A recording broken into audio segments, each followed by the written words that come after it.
శాంతియుతంగా ఎలక్షన్ జరగాలని, అలాగే రాష్ట్రానికి మంచి అభివృద్ధి జరగాలి, బ్యాలెన్స్ ఉండాలి, రాష్ట్రంలో సమతుల్యత ఉండాలి, వీటిని ముందుకెళ్ళాలి. అలాగే ప్రశాంతంగా ఓటింగ్ జరగాలి.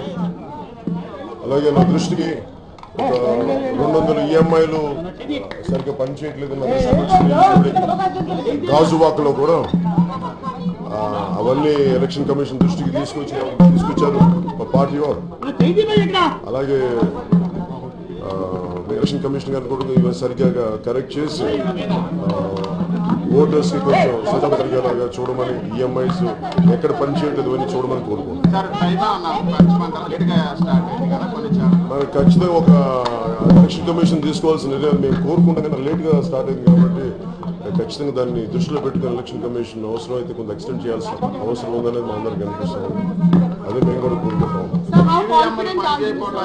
It's not about for me. It's a journey. It's not a first election for me. This is my third election. So we fought. This is my third election. This is my direct election, first time after setting up the party. So it's a journey. It's not about one time, because we are here to stay. We are here to fight. Whatever the destiny unfolds for us, we are prepared. తెలంగాణకి చూడాలి. ఇప్పుడు వెళ్ళి నాకు 2-3 పనులు ఉన్నాయి, అన్ని చూసుకుని ఎలా వెళ్ళాలని చూడాలి. One of your candidate, MLA candidate in Anandpur has destroyed the EVM machine. How do you react to that, sir? Actually, it's not a right thing to do, because I have to get into the details. What exactly happened? Is it something? Because I have to look into it. Because without looking into it, I cannot comment on that. Sir, EVM